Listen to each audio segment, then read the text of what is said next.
नमस्कार, online classroom मध्ये तुमचे सर्वांचे स्वागत। आज आपण पाहणार आहोत कर्मवीर भाऊराव पाटील यांच्याविषयी माहिती। यांच्या विषयावरतीच निबंध लेखन आपण पाहणार आहोत। चला तर आपल्या निबंध लेखनाला सुरुवात करूया। आपल्या भारतीय समाजात शिक्षणाचे महत्त्व ओळखून बहुजन हिताय बहुजन सुखाय हे ब्रीदवाक्य अंगीकारून आपले जीवन शिक्षणासाठी समर्पित करणारे थोर समाज सुधारक शिक्षण महर्षी कर्मवीर भाऊराव पाटील यांची जयंती दरवर्षी 22 सप्टेंबर रोजी साजरी केली जाते। हा दिवस केवळ त्यांची जयंती म्हणून साजरा होत नाही, तर त्यांच्या अतुलनीय कार्याचे स्मरण करून त्यांना आदराने वंदन करण्याचा दिवस आहे। भाऊरावांनी ग्रामीण भागातील गरीब आणि वंचित मुलांसाठी शिक्षणाचे दरवाजे उघडले आणि महाराष्ट्राच्या शैक्षणिक व सामाजिक जडणघडणीत अमूल्य योगदान दिले। कर्मवीर भाऊराव पाटील यांचा जन्म 22 सप्टेंबर 1887 रोजी कोल्हापूर जिल्ह्यातील कुंभोज गावात झाला। त्यांचे मूळ नाव भाऊराव पायगौंडा पाटील। त्यांच्यावर महात्मा फुले आणि शाहू महाराजांच्या क्रांतिकारी विचारांचा मोठा प्रभाव होता। समाजात शिक्षणाशिवाय प्रगती नाही हे त्यांनी अगदी लहान वयातच ओळखले होते। म्हणूनच त्यांनी आपल्या आयुष्याचे उद्दिष्ट शिक्षण हे सर्वांपर्यंत पोहोचले पाहिजे हे ठेवले। 1919 साली त्यांनी रयत शिक्षण संस्थेची स्थापना केली।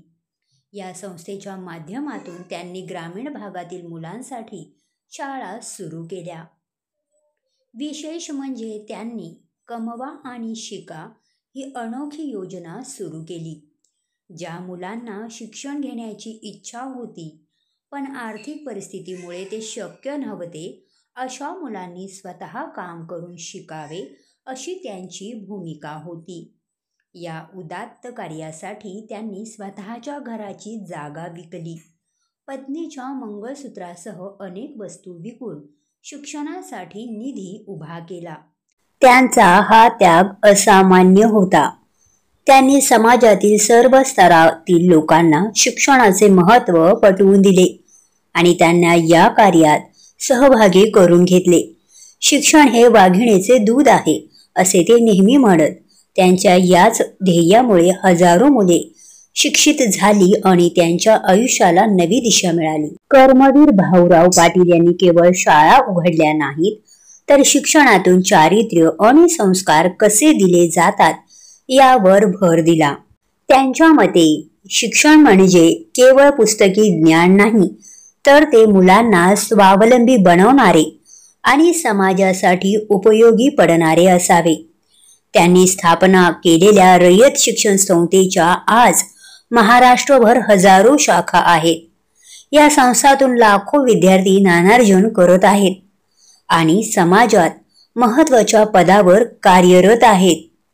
आजही कर्मवीर भाऊराव पाटील यांचे नाव शिक्षण आणि समाजसेवेच्या इतिहासात सुवर्ण अक्षरांनी कोरले गेले आहे।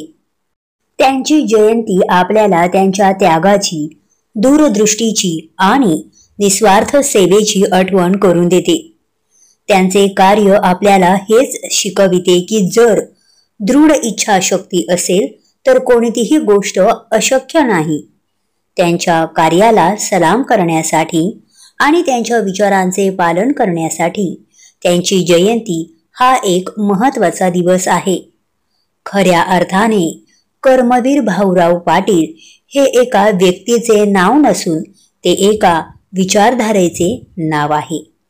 तेव्हा मित्रांनो, तुम्हाला हा निबंध आवडला असेल आणि असे शैक्षणिक व्हिडिओ तुम्हाला ऐकायचे असतील तर आपल्या ऑनलाईन क्लासरूम यूट्यूब चॅनलला नक्की सबस्क्राईब करा, व्हिडिओला लाईक करायला विसरू नका। थँक्यू।